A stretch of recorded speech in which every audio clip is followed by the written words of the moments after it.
internationally known. When I be on the mic, I'm internationally known, yo. I'm internationally known. when I be on the mic, So all hail the honorable. I'm international. Welcome to the Being Neo podcast. I am your host, Neo. It just sounds so corny, that whole welcome to the Being Neo podcast. What's up, guys? It's episode 2. We're here. Oh, man. I have so much I want to talk about today. So this is the Meet the Host episode because I feel like if I were to ask ChatGPT, what should the first 10 episodes be of a new budding podcast that's going to have Alicia Keys on it? That ChatGPT would come back with something about, you should do an episode about Meet the Host. So, hey, what's up? I'm Neo, the host. All right, so as promised, we are going to start the episode with a fact. We're actually going to start with more than one fact because when I started going down this rabbit hole right before hitting record, I had a couple that was like, hey, that's pretty interesting. So we're going to go with, and we're going to do travel facts because, traveling is kind of my thing, right now, Medellin, Colombia. I should do an episode about all of the other countries I plan on going to in 2024. We should do that. That episode's coming. I don't know when. Ooh, maybe I have some guests lined up. That would be a good episode to share with a particular guest I have in my mind. But I digress. So the fact for today. Right now, the most visited countries in the world, and this is as of December 28th, 2023, relatively relevant. Okay, so France with 89.4 million people visiting. Wow. And this is annual. Spain, 82.7 million, and then the United States with 79.6. And I think that's funny because I feel like as an American, I would always be like, oh, more people come to America than anywhere else. It's not true, though. And some of the reasons are the sanctions and what restrictions we have on what countries visiting and visas and all those things. Okay, but I didn't want to end with that. As I was going through other ones, I was like, oh, this is pretty cool. So Bulgarians, someone's got to fact check me on this one. I mean, I'm on the internet, so it's got to be accurate. But it says Bulgarians shake their heads from side to side to mean yes, and they nod their head up and down to say no. That, my friend, would be very confusing. Wow. Okay, and then this one is like riddle me this. I want you guys to comment on whatever platform you are listening to or watching this podcast on. And I want you to comment your answer to this question. And I want somebody to nerd out and do the math. But Monaco is smaller than Central Park in New York. Yet, nearly 1 in 3 people who live there are millionaires. Okay, so now here's the riddle. My question is, if we took all of the millionaires in New York and put them in Central Park, would there be more millionaires in Central Park than in Monaco? Play the Jeopardy music. Dun dun dun dun dun dun dun dun dun dun dun dun dun dun dun dun dun. Let me know. What do you think? What do you think? I don't know, but someone comment. Let your boy know, because that's how my mind works. I read that and I was like, yeah, but I mean, there's Billionaires Row alone. So, I mean, I think I am going to say I believe there are more millionaires in New York. If you take all of New York State and you put those millionaires in Central Park and compare it to Monaco, I believe there are more millionaires in New York than Monaco. That's where I'm going with that. All right, so Meet the Host. Guys, right now, if you're on video, you're going to be able to see this. If you're not on video, you won't be able to see this. I'm trying to figure out the best way to show it to you. We're getting real personal here. Here's my phone.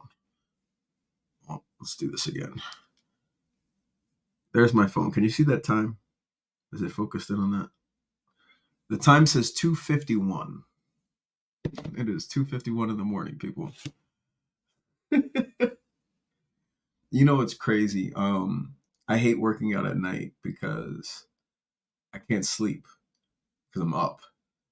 But then, with more context, I'm always up late. I'm always up late. I feel like I have to really force myself to go to sleep before midnight. And it's weird because when I get up, I'm up. Like I don't have a problem waking up early. I don't do it. I do not like to work out early. I will say that. I do not like doing I don't do it. I don't like doing beyond 5 a.m. before 5 a.m. Those early workouts, it's not for you, boy. I'm out.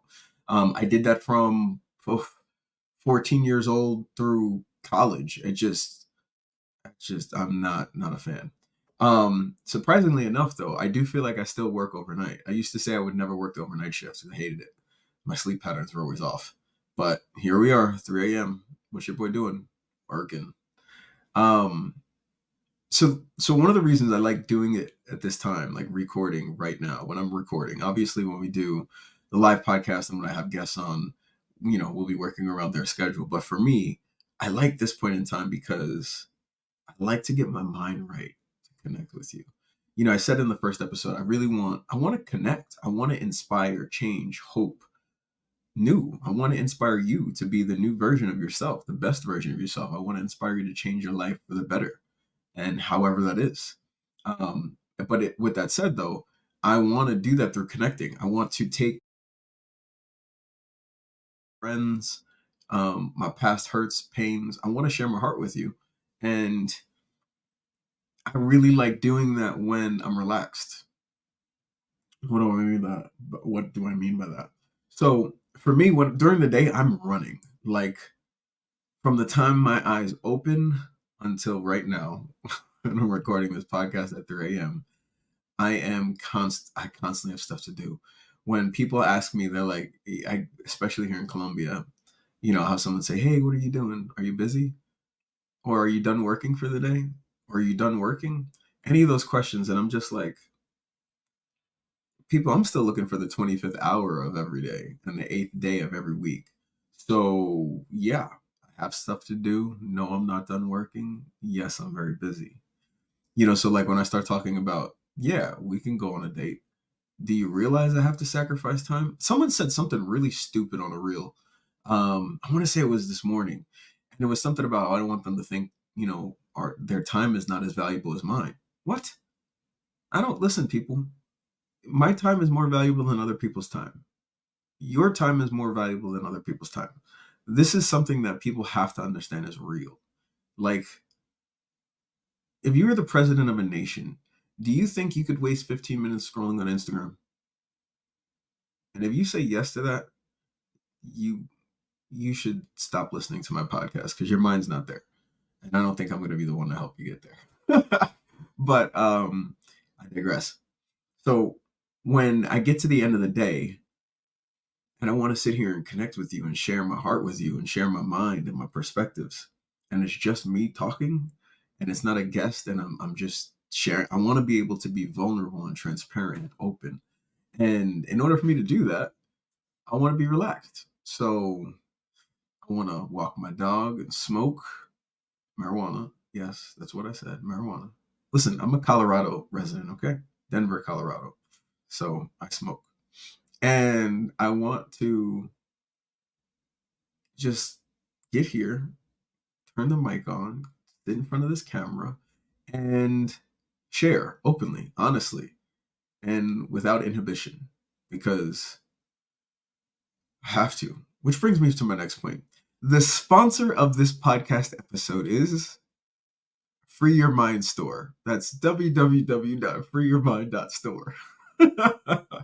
I crack myself up.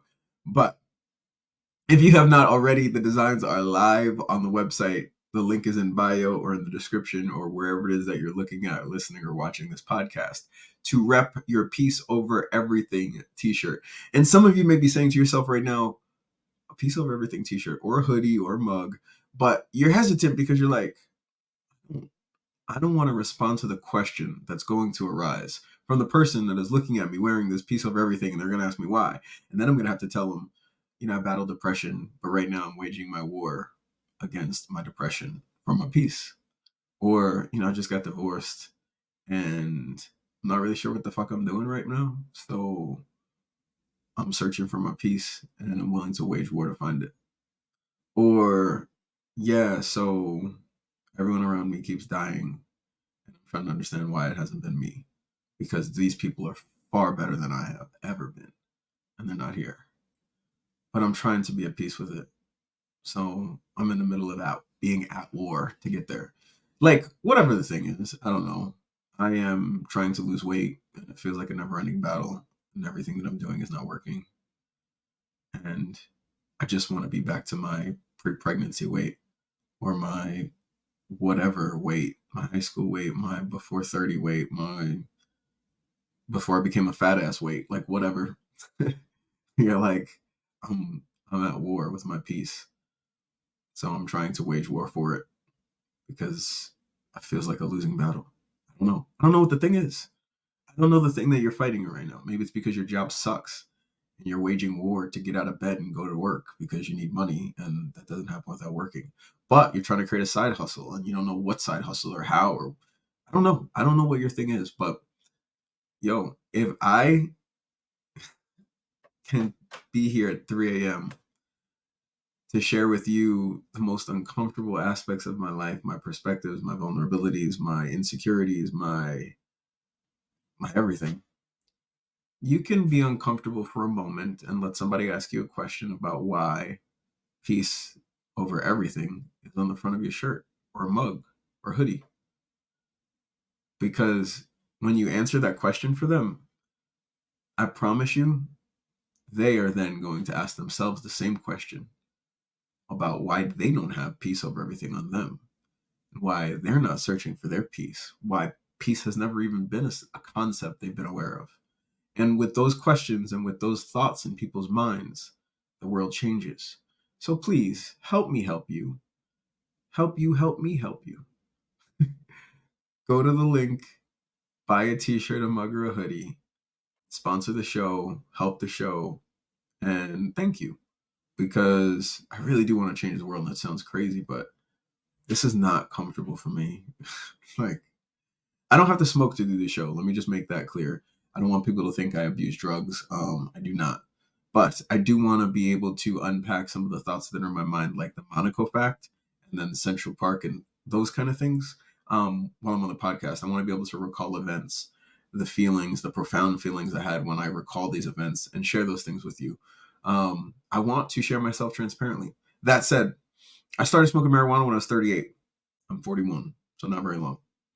And I love that I learned it so late in life because I was able to appreciate and understand the science aspect of it so that I didn't irresponsibly use it. Now, that said, I also wish I had learned the benefits and its impact on me specifically way earlier in life. I feel like it would have been so much more beneficial in college and high school for exams and studying and my work, just in so many different aspects, the same way that it helps me now. So, it is what it is, right? Lo que pasó, pasó. The things that happen have happened. But I do love the aspects of the, we say medicinal because it's really a medicinal thing, but that's really just the words used for judgmental people that feel like pot is a gateway drug, which it's not. So call it whatever you want to, but it helps me with a lot of things. That said, here, sitting in this moment, I actually had I just sent my ex a message. It's actually weird. We have not spoken. We haven't spoken in years. Officially, we haven't spoken in years. But I sent her a message, and she'll she won't respond to the message. Just her actions respond to the message. Like if she saves it, if she deletes it, if she saved it to camera roll or saved it in chat, like the form at which whatever moments of things happen after I send a message it indicates me like her response to said message. And I'm actually not wanting to talk to her. So it works out perfectly. So I send her these random messages sometimes about things that are in my mind. And so I sent her a message yesterday. Was it yesterday or the day before? It might have been the day before. When you do podcast at 3 a.m., your days start getting really mixed up. But I sent her the message and I just said, hey, I really miss smoking and talking with you. Just smoking and talking. Like it was one of the most profound aspects of our relationship. And I love this because I get to smoke and talk. And so there are things that come up in my mind in aspects I start thinking about things or recalling events when I smoke that they're just on another level. And some of you are like, this guy sounds high. I'm not, I mean, I am high, but I'm being serious. Like the reaction and response to something that's said, something that's remembered, and then how you share said thing and how you remember it and reflect on it is absolutely different when you smoke. So let's go down the rabbit hole, shall we? My thought process on this, I did not ask ChatGPT what should be on episode 2, but my thought process with this in general is I'm going to have some friends on. Some of you are going to think I'm an asshole to my friends, just based on the relationship I have with them. I also look forward to the different comments that are going to come in with just the wide range of friends I have. So there are going to be some people on here and you're going to be like, wow, that was a deep conversation. And then there's going to be other people on here and you're going to be like, how is this dude friends with them? And they're all my friends and I love them equally. So just know that I gain different things from different people, which is what we all should do, gain different things from different people. But I will continue. Let's take some water.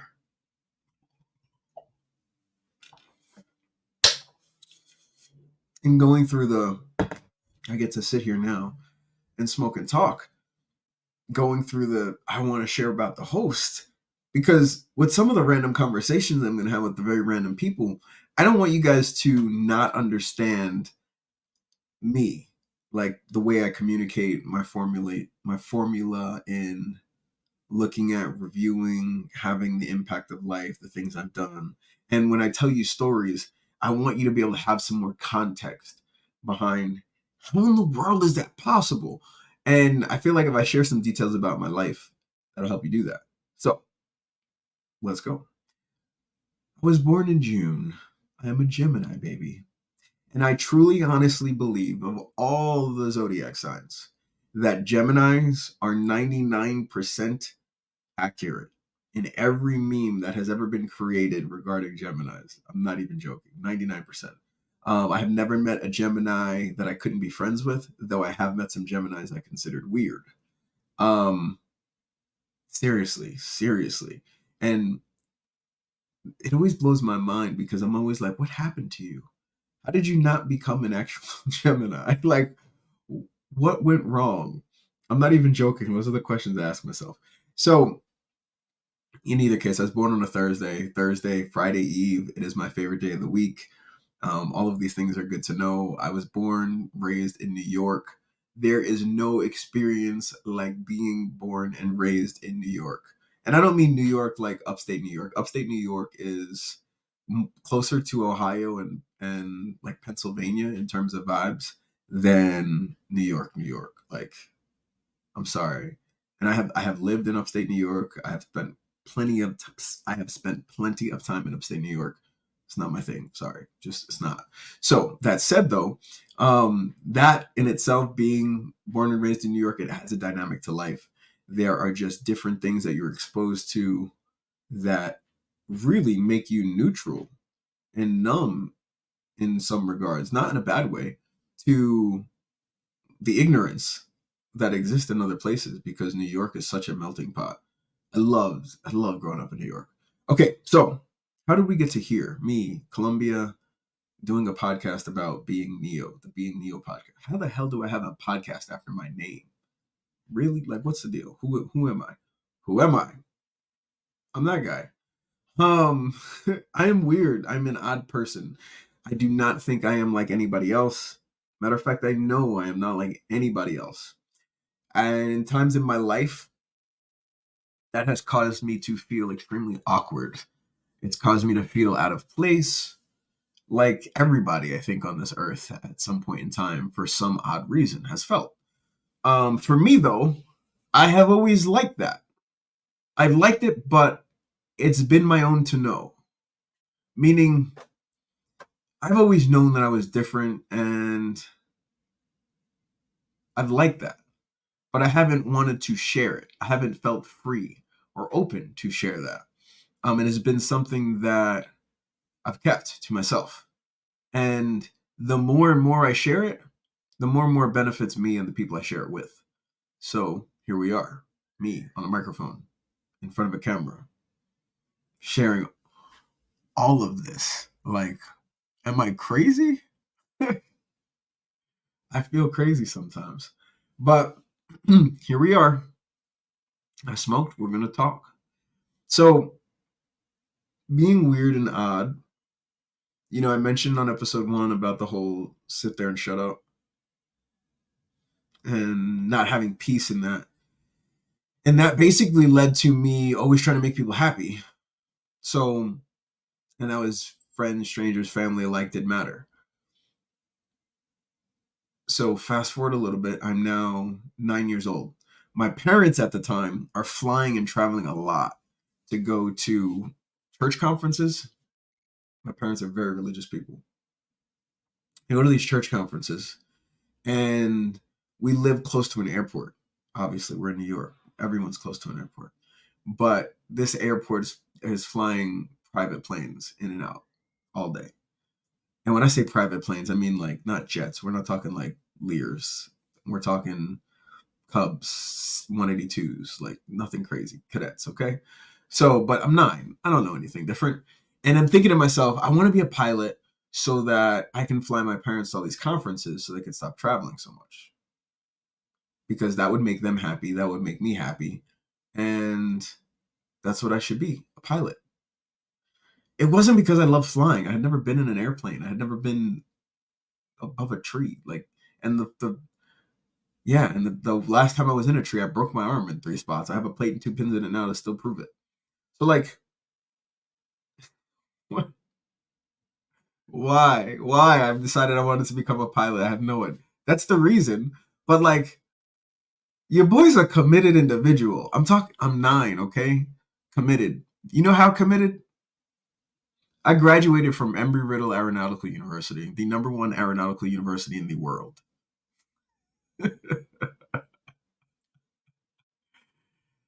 What 9-year-old, like, fuck?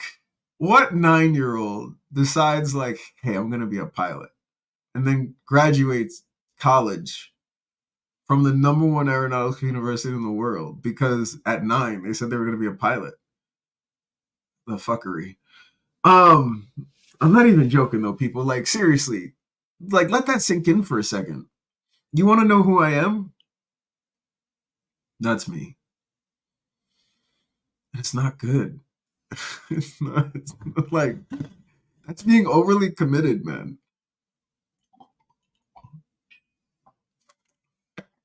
As I say that to you, I feel like it's a reflection of how many other aspects of my life where I've been overly committed. Let me tell you how that story ended. September 11th. That's how that story ended. The industry drastically changed after September 11th. I graduated university with my lovely degrees after that. So that led me to Enterprise Rent a Car. Okay. That was my first corporate job out of college. Enterprise Rent a Car. It was a great career I had at Enterprise. We're not going to go into like my career and those things right now. I just need you to know that at 9 years old, I decided I wanted to be a pilot. At 10 years old, I had my first private flight and joined the Young Eagles of America Club. At 14, I discovered and found out about Embry-Riddle. And from that moment on, I went to camp. It was a big deal. I was then entering in my 9th grade year of high school and decided that's where I was going to school. Every single thing I did in my life from my 9th grade year through graduating high school was to be accepted into Embry-Riddle. Everything. So what does that mean? My life right now, I have multiple businesses. I love having multiple businesses. I would never only have one business ever again in life, ever. I love watching them grow. I love the different dynamics of the industries. I love the difference between selling products and having services. I love the difference between software and SAS and all of the other aspects of services and things that can be offered and subscribed to. And I just love all of it. Social media marketing, marketing in general, learning people's habits through what you're doing and how you're doing it. It's fascinating. It is sociology mixed with mathematics, mixed with just human behavior and everything. It's amazing. Psychology, it's all of the things. So, but the reason I got there is because my entire matriculation in school was marching band, jazz band, concert band, football, basketball, lacrosse, math club, honor roll, honor society, key club, Renaissance club. I feel like I'm missing something, people. Help me out. If anyone's watching this from high school, what else was I in? I was in everything. Everything. Like I was in everything. I was in flipping math club. Listen, don't tell anybody that. Okay? That's our little secret. I was in math club. So, and I'm doing all of these things because, my mom is like, listen, you want to go to this school? It's expensive. So you're going to have to get a scholarship. I'm like, okay. So you've got to diversify. You can't just be good in sports. You can't just be good with band. You have everything. You can't just be in those activities. You have to be part of you have to show them that you know community. I mean, all the things, people, all of the things. And so my life at that point was 4 a.m. I'm going to work out at the gym before school starts at 7:30. Shout out to my boy Ray McGee. Oh man, Chris and Muso.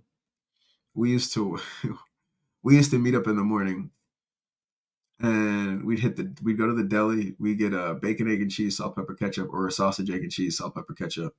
We'd eat that while we walked to the gym. Chris would meet us there because Chris lived on the other side of town, and we'd be at the gym early. I mean, like butt crack of dawn, 5 a.m., 5:30, and we'd work out. It was cool. It was early. Still not a fan. But in either case, I digress. So there was that, and then classes would let out like 2:30 ish, and then you had till 3 o'clock ish before you had to get ready for practice, and then you had practice until 5, and then you get home 30 ish, depending, and then you'd have homework. This is gonna take you 2 hours at least, right? So now you're at 7:30, maybe 8:30, depending on how much homework, and if you did any over the weekend, and then you've got to try to like do dinner and get a protein shake in.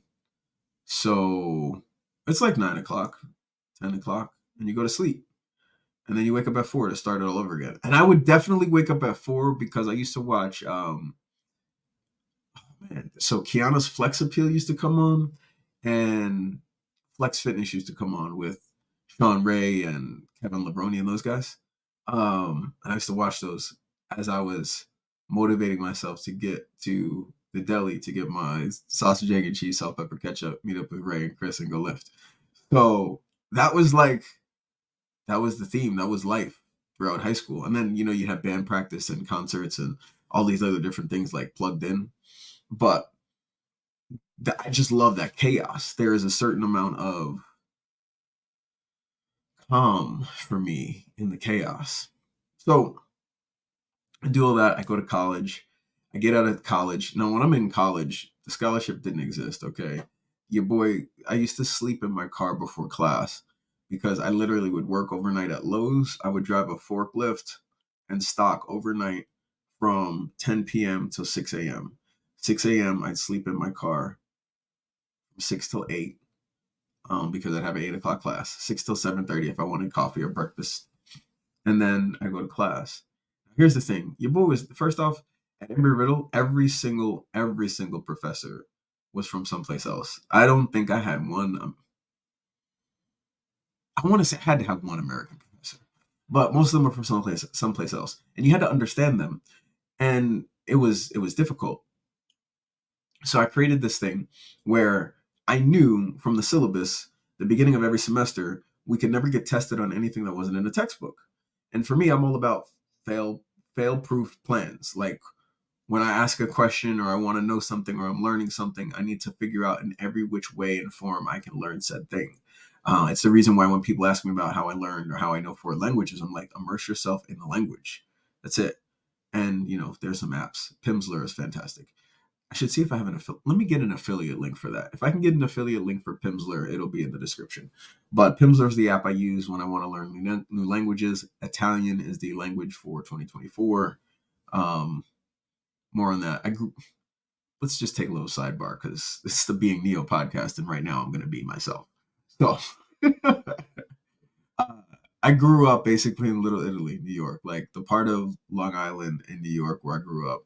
It was like 98.999% Italian. So, I mean, I'm talking like family gatherings for us. We're doing baked ziti, chicken parm, eggplant parm, like all the things. So that's what I'm accustomed to. If someone were to ask me what I enjoy cooking the most, I can't say it's the thing I make the most delicious because your boy's a chef, legitimately. So I can't really say that one thing is better than another. But my Italian is oof, delicioso. All right, so going back down, as I think through the chaos of trying to balance all those things out and get to school and sleeping in the car and then the syllabus and remembering tests, I was like, okay, so I can sleep in class because as long as they can just test me from what's in the book, all I've got to do is study the book when I have time, which is not in class. And I can't understand what you're saying anyway. So I'm just going to study the book. And as long as I know what test has what chapters covered and I master the chapters, life is good. So what I would do is weekends and late nights, if I was not at Lowe's, I would take the chapters, I'd read them. I'd read the entire chapter, word for word, from the top to the end. If it was math, I would do every single problem, example, formulate every answer, and make sure that I could do it frontwards and backwards. Then I would write it all out. So if I read a paragraph and the paragraph had 3 points, I would put paragraph these are the points covered, and then I would basically like break it down in bullet points, main topics, points covered in each paragraph. I would do that for every page of every chapter. And those would then be my study notes, basically creating the cliff notes of said readings. But because I wrote it, because I read it several times, and then because I spoke it out loud as I regurgitated it all back in the paperwork and the bullet points, I owned the information. And I graduated with honors.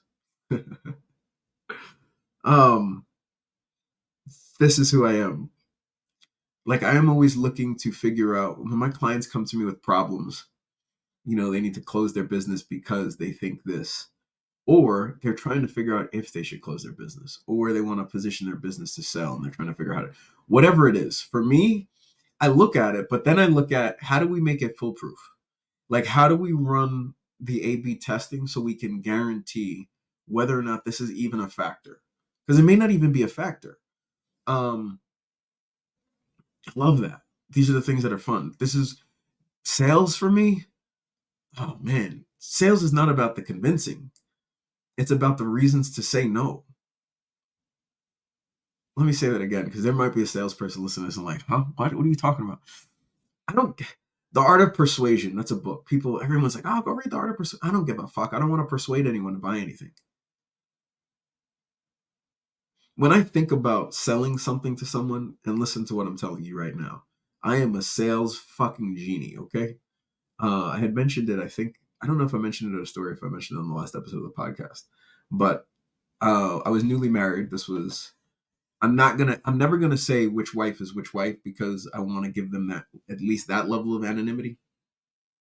And I know I have friends that listen to the podcast, and I don't want them to be able to identify too much, though this might be too identifying. In either case, this wife, I moved 3 times. We moved 3 states in the first 9 months of our marriage. Oh, it was fantastic. Talk about just tough on a marriage. And in that same period of time, I did $3 million in leases. The company I was working for at the time, I don't know if I have limitations on sharing that information, so I just won't share it because it's not important. The company I was working for at that time, they gave out crystals when you did $1 million because $1 million was rare. Like, that was the pinnacle of like sales success if you could do 1 million in leases. Well, not only could I do that, I could whatever. We're not going to go into the details, but your boy did 3 million in 7 months. So enterprise rent a car. I said that's the first job I had out of college. You know how you have to like sell damage waiver or the insurance to take the cars. I'm trying to think of how many consecutive months I was above 95%. 95. Sales genie, okay? And it's not about persuasion. It's about the reasons to say no. Because if you could understand all of the reasons the customer, the client, the person wants to say no, then you know how to position your thing around it. You know how to object to the no before the no is ever even said, because that's how well you've learned the person that's in front of you, the client that's in front of you. And I mean that wholeheartedly. With I'm sorry, guys, we're going off on this tangent now. Like with women and dating, because sometimes dating sounds more sexy than sales. It's the same thing. Like, I posted a reel. It was with Jennifer Aniston and oh man, I don't know, I can't remember who it was now, but in either case, he goes, I bet you $20 I can kiss you without touching you. And Jennifer Aniston is like, huh? You can kiss me without touching you? How? And he looks at her and he's like, take the bet. And she's like, okay. So he kisses her. He gives her $20. And this says that's the best $20 ever spent.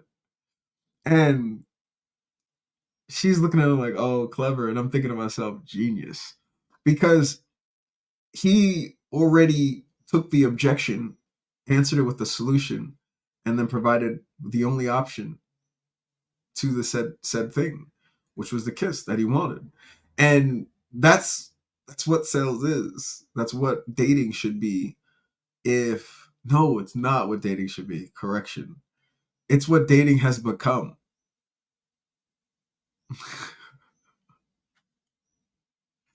Fuck, we're going there, people. I never know where these podcasts are going to go. That's why we start with facts. We live in such a fucking fake world. You know, I'm over here. I start this episode and I'm telling you, go buy a piece over everything shirt, whether it's positive or todo, or piece over everything, and rep your piece and guard your peace and wage war for your peace and be your authentic self. And I'm sitting here talking about all the rest of this, and I'm telling you, it's ingrained in me. It's just like it's pouring out of me. The need for everyone in this world to be more authentic. And I mean, look, people, I love social media. I'm taking these episodes, I'm chopping them up. You see I'm on social media. You're watching this episode right now because you saw it somewhere on social media. I love social media. But people, we have become so manipulative to the core with social media. And I mean, listen, I'm not talking like you're a narcissist and you're trying to manipulate people. You're manipulating yourself with social media. Who you follow and who you don't follow, what you like and what you don't like, what you formulate an opinion on, from what you swipe on and swipe off of. All of this is a manipulation. It's a manipulation based on what's shown. It's a manipulation based on what you choose to see.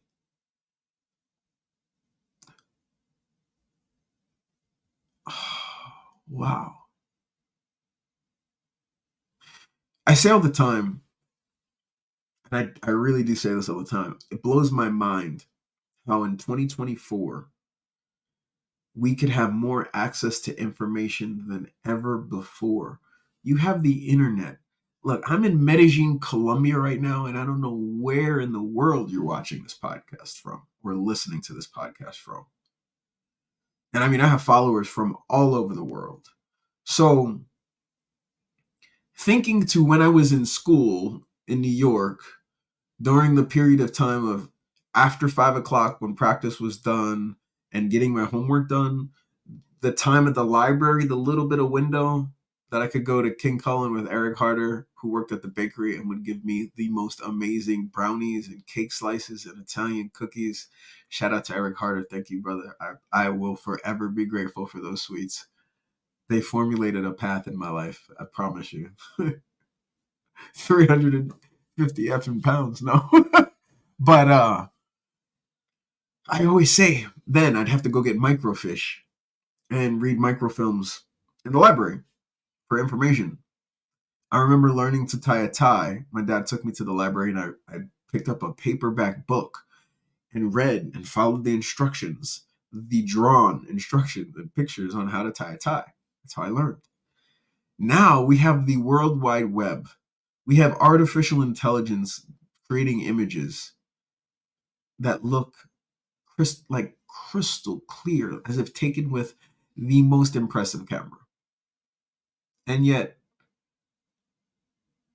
we are closing and blinding ourselves to things that are clear and in our face. The entire world was forced into taking vaccinations for a pandemic with very little information. That shit would have never fucking happened in 1985. I'm telling you this shit. That fuckery would never have happened in 1985. Nobody. First off, you couldn't even get that kind of information to everybody around the world that fast. I mean, you could, but you couldn't. You couldn't. And so, yeah, that wouldn't happen. But I told you we talk politics and religion and all sorts of shit on the podcast. So I'm sitting here thinking about all of this, and I'm just like, we're willfully ignorant. We're choosing what we don't want to see, which is virtually taking our heads and sticking it in the sand. But then when it comes to dating, we're doing the same thing. Because, fuck. The same breath of me sitting here telling you I told this girl, I sent her a message yesterday, the day before, about missing smoking and talking with her, which I genuinely do. And if someone were to ask me, do I want to get back with her? Fuck no. The link will be in the description, or just click the bit.ly link and then go to the YouTube channel. Or if you're watching this on YouTube, um, watch the 2022 year in review, travel year in review, because I tell the story of that relationship. Fuck no, I would never date her again. But I feel like I lost my virginity to her because she's the first woman I was ever 100% open, authentic, transparent, and vulnerable with, to the core of myself. And shit, man, she'll always have that piece of me. I never knew I could be that type of person until her. So, shit. So yeah, so I sent her this message, but fuck no, I'll never date her again. And in going through this and understanding the will for ignorance and then the manipulation, I'm telling you, I was with this woman in this relationship, telling myself, oh, I mean, she's just getting dick pics on Snapchat and she's sending nudes to these people. That's okay. It's just a thing. Like, it's all good. This is a true story. We're in the penthouse apartment, and I have a barber bag. I cut hair. It was one of the 9,000 jobs I had throughout college to get through and pay for school. I cut hair. I'm good. I'm a New Yorker. I'm good. So I cut hair. Shout out to all of my college roommates that ever got a haircut, which is every single one of my college roommates. But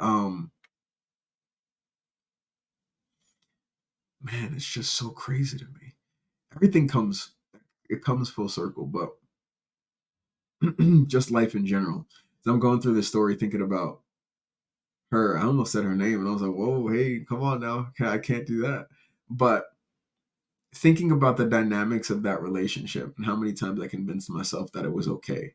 Like just the different things that she was doing was okay. How diminished my own value was as I continued to feel pain and tried to avoid feeling said pain with acceptance. And I mean, if that's not a peace exchange, if that's not giving my peace away, I mean, what is in everything? Like, wow. So sorry. It's I'm telling you guys, this for me is, I hope it inspires you, but it connects for me too. Like, it allows me to process some of these things with you right here, right now. Like, this is happening. So she, in this barber bag I've literally, the barber bag was in college, is okay, the last time I used this barber bag. Other than college, randomly I'll go in it for like cutting shears, like hair shears, like to like level out my ex-wife's hair or something. Like, I don't use this bag. So we're in what year is this? 2021, we'll say. Let's just say it's 2021. Fuck it. Doesn't matter. Let's say it's 2020. I got out of college in 2004. Okay. So this was 16 years. So 16 years later, she 16 years later, she finds pictures of me spring breaking. Now you can clearly see in the pictures that I'm a child. Okay. I'm 18 years old. And I'm living my Girls Gone Wild, Daytona Beach, Florida spring break life. Okay. I'm a bouncer in a nightclub that gives you a hotel room while you're bouncing in the nightclub during spring break.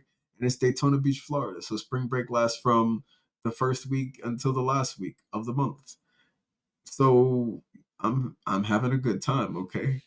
And she finds these pictures, which, listen, the last time I had been married twice, been married and divorced twice by the time these fucking pictures were found. I had been married and divorced twice. Neither of my ex-wives found these pictures, but this bitch did.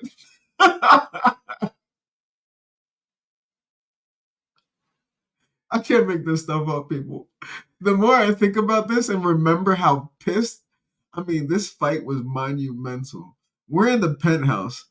I mean, listen, I don't want to say certain things because I don't want to connect dots for people that may know who I'm talking about. Um, this is not what this podcast is. I'm not like, we're not on TMZ. I'm not like sharing non-celebrity secrets because these people are not celebrities. But the long story short is she flipped the fuck out on these pictures that I didn't even know existed. Like, they had clearly left my mind. And she didn't tell me when she found them, okay? She's arguing with me about something completely different, and she's like, you know what? You know what? I don't think it started from Snapchat though. It was something else. I was just like the way, I remember. Oh, episode 2, y'all. Meet the host. This is me. So look, we're in this penthouse, and nothing in this fucking penthouse works the way it's supposed to, okay? Absolutely fucking nothing. Um, I love the experience. I really did, but it was like too high tech for its own good. Like, like the blinds go up and down automatically, but like this one is not going up automatically at the same speed as the other one, but they're on the same rotor. So now it's uneven at the top, but it's done. Or like the lights are flickering on and off because they're on a timer and they're coming on, but they're not supposed to at this time. And it's like just stupid shit with like the technology aspect of this high ass tech penthouse. So I'm arguing because she is looking like a fucking street slut while the maintenance men are coming over. And I'm like, this isn't MTV Cribs or whatever reality show that you're watching. This is my life, my house. You're my girl. Like, this is not a representation of how I want to be represented to the maintenance men that are coming into our house. Like, go put some fucking clothes on. Like, we're not at the, like, women always make this excuse. Or at least I've always heard this excuse made several times. It doesn't matter how I should be able to dress however I want to dress. Yes, this is true. Just not dating me. You can absolutely dress however you want to dress. You can, absolutely. but not dating me. That's not how I am. And I will say, I'm that has changed drastically throughout my life. Um, Seriously, really has. But I still, I'm like, I want there's, sorry, people, I'm old school, man. And some of you are like, well, what does that mean? You're old school. It means that if the maintenance men are coming over and you're wearing my A shirt, I was gonna say wife beater, y'all. I don't want anyone to get offended, but that's what I call them. I call A shirts wife beaters. If I could show you a wife beater, but it doesn't really matter. A wife beater, like a typical A tank top that's white and ribbed and see through. You need to have a bra on. I don't care if you feel like you're part of the itty bitty titty committee. Like, put on a damn bra, because the maintenance men, for first fuck's sakes, the maintenance men have access to your apartment. So if I'm not home, just from a security level, do you really think maybe this motherfucker is an ex-rapist or has always wanted to rape, and now he's watching your ass prance around in almost no clothes that he has access to because he's the fucking maintenance man, and you're making it look like you want to get fucked? And some of you women may be listening to this right now and saying, it doesn't matter what we want, no means no. It doesn't matter what we wear, no means no. And I get that. But we still live in a real fucking world. Like, when the world gets to that point where nipples don't turn teenage boys' dicks hard, then you can walk around and free the nipple. It's like, I don't know what else to say about this. Like, you want to free the nipple, go ahead. I'm not going to be mad at it. I don't have any kids. But how are you going to explain to all the other mothers out there that don't want their teenage boys and preteen boys looking at your bare breasts? I don't know. It's still very sexualized for them. It's still very sexualized for me, and I'm 41. Show me your tits. Oh, and now, full circle, the pictures from spring break. I mean, it was just like basically a bunch of girls, like girls going wild, like all beads, all topless. It was all topless all the time. And so she's pissed with these pictures, lost her shit, huge argument. But it started because I'm talking about how she's presenting herself, and her response to that is, well, you have these pictures. I mean, she's a narcissist, y'all, so there's that. But tell me how one has anything to do with the other. Comment. This is me looking into the camera. If you're just listening to this, this is my serious voice. Please comment. What would you do? How would you have handled this situation? Where are you at on this? Are you team?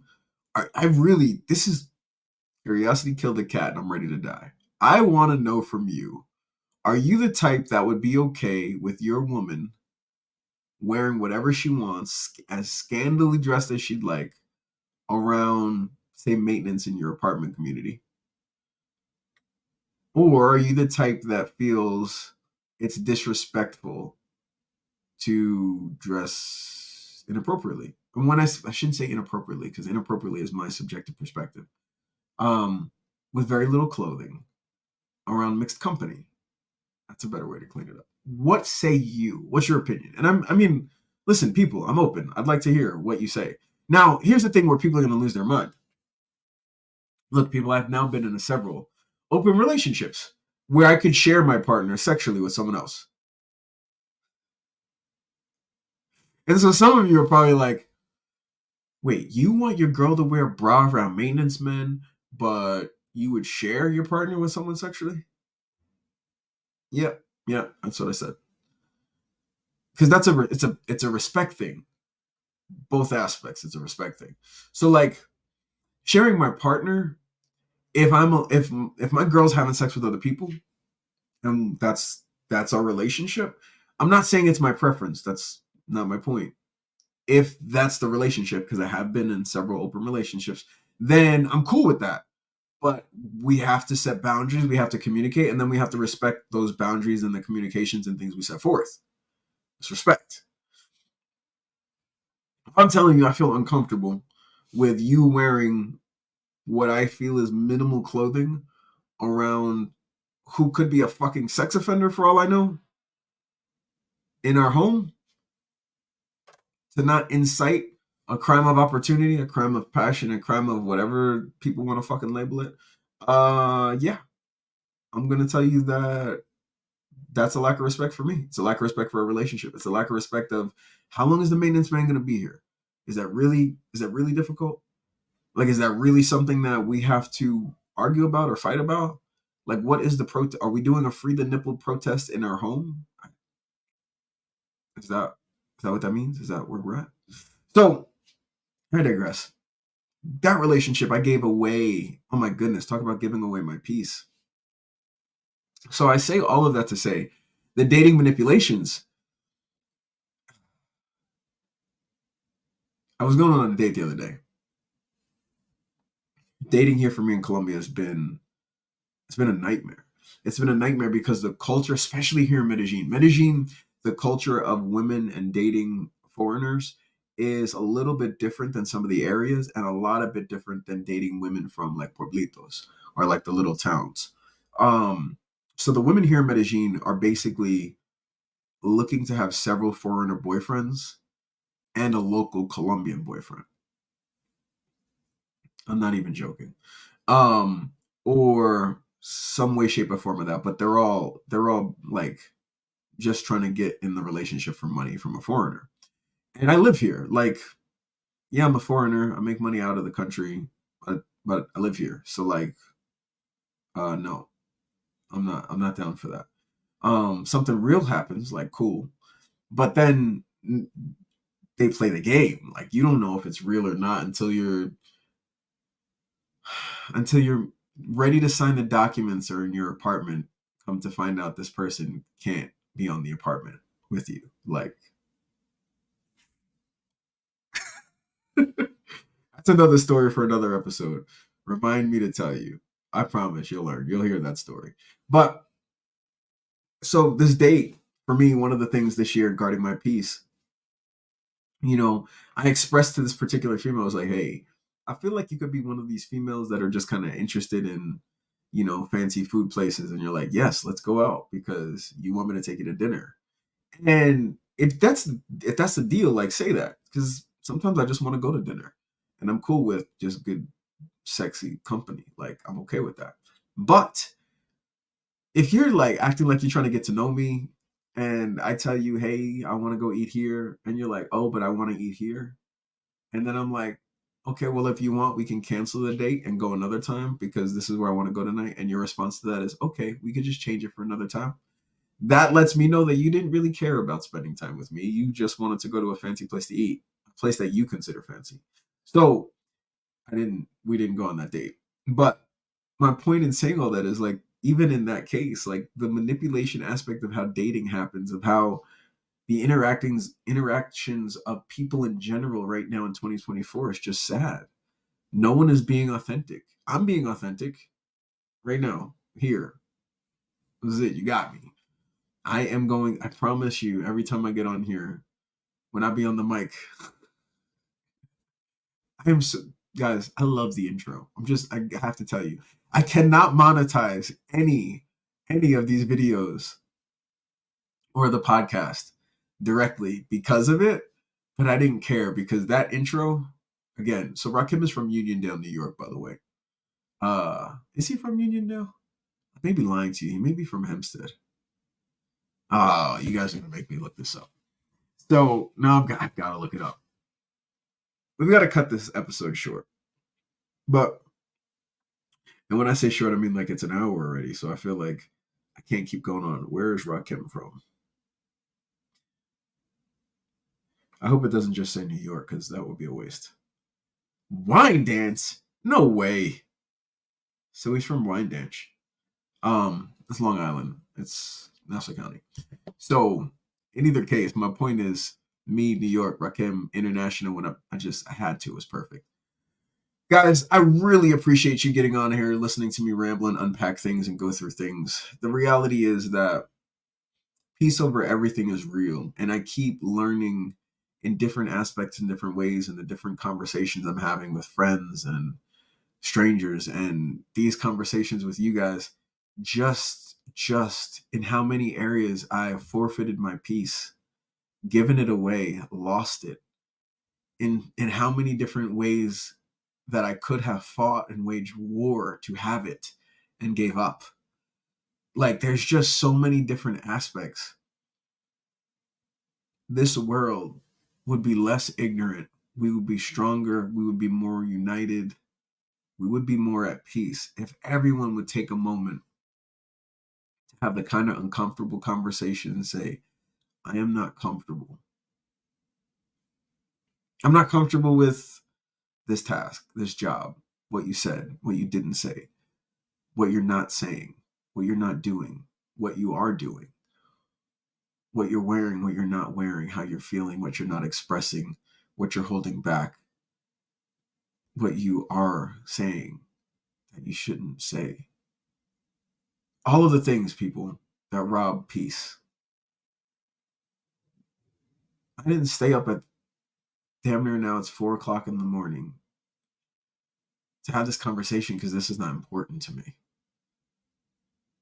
You, the listener, the viewer, this person connected to this random ass podcast that you clicked onto and then listened to me ramble for an hour, you being more at peace, it's a big deal for me. So click in, tap in, subscribe, bell for notifications. But more importantly, as I will say every episode, if this episode, I don't know, maybe it was just entertaining, maybe it has you thinking a little bit. Hopefully when you stop listening to this, you're going to be pondering some of the things I've said, shared, or at least similar stories, aspects, or things that you can reflect on in your journey of life at this point. And share it with somebody. I want Alicia Keys on the podcast, but it's not going to happen if like we can't share it and get enough people to view this so that I can say, hey, this will be good for you, Alicia. This is going to be good for me too. Thank you guys so much for watching. I appreciate you. Until the next episode, episode 3. Peace.